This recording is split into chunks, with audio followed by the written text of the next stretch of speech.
Hello, everybody, and welcome to our channel. I'm Mark, And I'm Rob.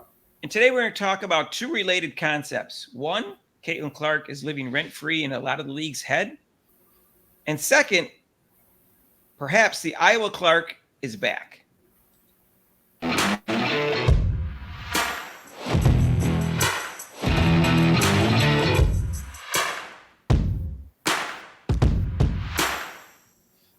And hey, if you haven't subscribed to our channel yet, please do so and hit the notification bell when you do. We're going for 4,000 and we need your help. Mm-hmm. So, Rob, when Caitlin Clark played at Iowa and she played at home, she always raised her hands up to get the crowd going. You know, anytime like she made a big three or the team was playing well, and nobody really thought too much of it. No one ever got in her face about it because they were at home. Mm-hmm. But apparently that bothers people in the WNBA for no reason, because I think that she has them in her head rent free right now, Rob. Yeah, I mean, now they're realizing what a great player she's going to become in the league, and they're jealous, and they're actually afraid. They see how good she is, so they're actually afraid. So she's in their head, and they're trying to say different things about. Even now, they say, "Well, she's still not that good. She still isn't doing that good." What about the turnovers? Oh, we've actually handled that before in other videos, so I'm not going to go. Rob, there's a lot going on here. She's going to be the best player in the league at some point, whether people want to accept it or not. I'm not saying it's going to happen this year, and I'm not saying she is right now, but she's certainly an MVP candidate at this point. And she's probably one of the top 5 players in the league and certainly one of the top 5 MVPs in the league right now. Everybody but haters think that right now. And they can see that she's getting better and better. And, you know, she's only a rookie, you know, so they know that the sky's the limit for her. And she's going to take over the league. And they don't like the fact that she's going to take over the league because she's a white woman getting too much attention. So that really bothers them. Straight, lesbian, I think that bothers them too. But I think it's the whiteness bothers them more. And so when she did that, raised her hands in the game against Seattle Storm, she did that so many times in Iowa, and nobody ever made it a big deal. It really bothered Skylar Diggins-Smith. And in fact, she bumped into her, which she should have gotten a technical for. Yeah. And it threw her off her game, you know, mentally. And I think Caitlin Clark is going to throw people off their game mentally because they're going to bother them so much. Maybe they get, I don't know, some people handle the pressure well, but others get so wrapped up in it mentally, they lose their concentration and they play worse. Caitlin Clark plays better, but I think some of these players are going to play worse. Well, they're going to get defeated. They'll have that defeated attitude. They're like, oh, man, she just made another three-pointer. Oh, dang, she made another pass. Oh, we just can't. And then they get really deflated, and then they get to the frustration point, which looks like Diggs did, giving her that little cheap shot because she wasn't really doing it towards the bench. Actually, when she bumped her, directed her towards the Seattle Storm bench. So it looked like it was like she was in front of it when she wasn't.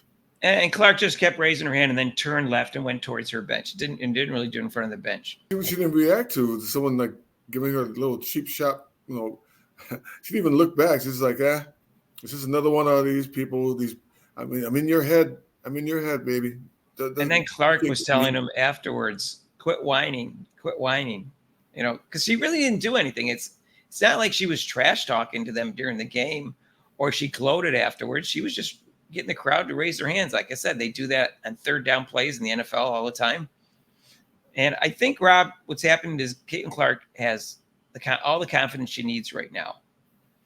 And that's going to make her a better player. And she's going to be a little bit more emotional. And she's been saying the right things and taking the high road all the time. Mm-hmm. And she hasn't been doing any of this. She's been just trying to work her way through all the obstacles they gave her. Mm-hmm. And now that she's through the obstacles and figured it out, her confidence is back. And I think some of the enthusiasm is back. And I think that makes her a very dangerous player right now. Right. I'm glad she finally spoke up and said, quit your whining, you know, and you could see the difference in her play. A little more confidence, a little, what we say, pep in her step, you know, when she's playing. So you can see she's getting back to her old self. And then what's scary for WNBA players is that she's figured out the game. She's figured out all the stuff that they tried to throw at her. And she's taken it And now she's using that and taking it to another level. She says, "Oh, okay, this is what you're going to do to me. I can handle that." Some people in our comment section said that she's been too nice to the league so far. And I think she's figuring that out too. She goes, okay, I'm not going to be this nice. I'm going to say nice things about the other players. I'm going to take the high road and stuff, but I'm not going to be this nice. I'm going to play my game. And there's a little flair in her game, and that's part of the appeal. In fact, she's still taking the high road compared to them. Like, for instance, Rob, when they asked Jewel Lloyd about Caitlin Clark and about Caitlin Clark's development this year, she refused to answer about Caitlin Clark, and she talked about her rookies. Well, turns out when Caitlin Clark was asked about Jewel Lloyd, when Seattle won, and they asked about Jewel Lloyd because she, put a number on the Indiana Fever, she exploded against them. Caitlin Clark said this: obviously, Jewel is amazing. She's going to do what she does. So there's only so much you can do. Now, Caitlin Clark didn't take offense to the fact that she was being asked about Jewel. Right. Why does Jewel take offense to the fact that she was asked about Caitlin Clark? It's the same exact situation. In fact, it's even nicer because she just asked about her development, not about how great she played. Well, like I said, there were a bunch of poor sports the whole game, and it trickled down into the interview. And I think the players, like you said, are getting upset instead of asking me why do they keep on asking me these Caitlin Clark questions? Why are they asking me about Caitlin Clark? Why do they keep on asking me, what about us? They keep on asking about Caitlin Clark. Like I said, I just pointed out they asked about the other players to Caitlin Clark. Caitlin Clark has been asked about the other players that played well against them, I think, in almost every press conference afterwards. So they're not just asking about Caitlin Clark. They have to come up with questions. There's only so many questions you can come up with when you're asking after the game. And normally one of the questions is, what about the player that played really well against you? What do you got to do to stop them next time? Or, how well did they play? That question is asked all the time, which is a fine question. Yeah, I mean, even the coaches, they don't want to answer that question. It's like they're afraid. Everyone's afraid. The whole league's afraid to say, yeah, she's really good. She just dropped 29 points on us. She did a nice effort. Last game we kind of shut her down, but she kind of went off. She had a good game. And not only the players overreact, their coach, Noel Quinn, overreacted. And another player were there, along with Skylar Diggins, yelling at Christie's sides. Now, it's unclear to me whether it's because of the substitution or because of Caitlin Clark raising her hand. But either complaint wasn't even valid. They just lost. They were upset they lost. They had beaten them 3 times, twice decisively, and they thought they were going to beat them a 4th time. And I don't know if they're in a state of shock or what's going on, but that was a bunch of babies. There was no issue there. There shouldn't have been any confrontation whatsoever. Caitlin Clark has them in their head, right free. And she's only going to improve. That's the scary thing. She's only going to improve. It's not going to end, so you better get used to it. Yeah, get used to it. I know you're upset that this white girl or white woman gets too much attention, but she's going to, and it's not going to end. Her skills are not going to end. She's only going to get better. And you're just going to have to accept it at some point that she's going to be the face of the league. If you don't, it's going to throw you off mentally. Like I said, some players, I played better when I got motivated by something like that. But when I was younger, I probably didn't. I probably emotionally got overhyped and it lost my concentration. But I played better. I played better when people came to see me, like a family or friends, right? Or we're playing a rival team. I played much better. I don't even think that's the issue, like who they're playing in front of it.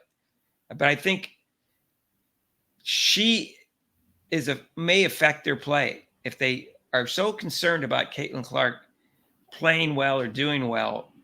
It may affect their play. That's what I'm trying to point out. She's motivating the coach and the team.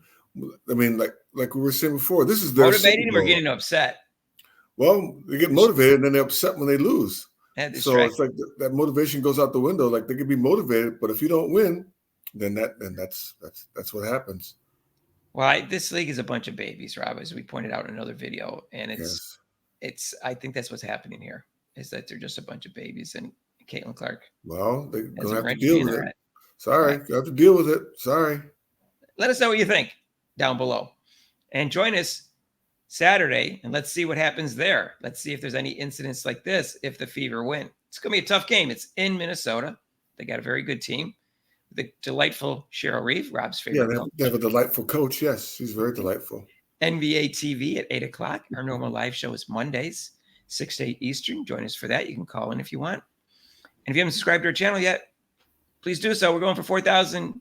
We need your help. Hit that notification bell when you do, so you get notified of our next videos. If you like this video, hit the like button. And if you want to donate to this channel, you can with super chats and super thanks, and to the link to PayPal down below. And we'll see you in the next video. Peace out.